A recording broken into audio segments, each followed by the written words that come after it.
The reaper fears few, but of the one who holds within him eddies of the true origins of darkness, he will not speak.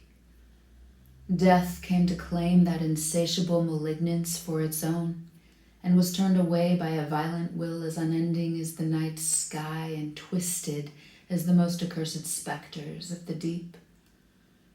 Wraiths of shadow whisper in forgotten grottos of a body, some physical remnant which keeps his malevolent consciousness tethered to the plane of the corporeal. The dead fear to breathe even hushed syllables of its rumored existence. They who traverse the paths unknown to mortals know well that formed thoughts hold a great and terrible power. I have seen the corpse, and do not begrudge the Poe their trepidation. It is perhaps some vestige of earthly wisdom which leashes their frost-covered tongues. What inhabits a body? After mighty sword and blood-spattered axe have laid soft human parts out, the heavens as witness to the deed? How deeply rooted must malice run for there to be anything left of such a savagely fragmented essence, after endless wars between light and dark, and the gray places between have severed any ties to mortality, to morality?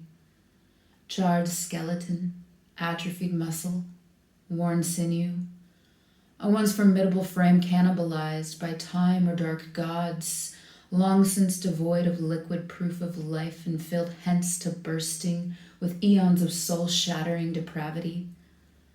Onyx drum rolls brutally bellow forth from an even darker core, though none know how, or of the number of beats left to their earthquake's cadence. Any purity which existed prior to the madness wrought by unquenchable thirst for power and dominion over all life has undergone malevolent metamorphosis, inhabiting now only spaces which offer safe harbor to the horrors for which evil intent is fertile soil. And those frail cobweb specters know of such things, for it is they who have viewed soundlessly every tick and stroke of eternity's clock, their silent vigil acceptable currency for a seat at Hyrulean history's eternal funeral pyre. Inconsequential or magnificent, mundane or world-altering, mattering not to the ancient wisps of cloud. And who will tell the stories, after even the spirits no longer drift across the plains between real time and ancient memory? It is not for me to know, though I am unable to unsee that broken cadaver shrouded in tendrils of ubiquitous ebony. May the goddess keep you and yours as they light paths for us all, through the era of ominous undercurrents and astrological opacity to come.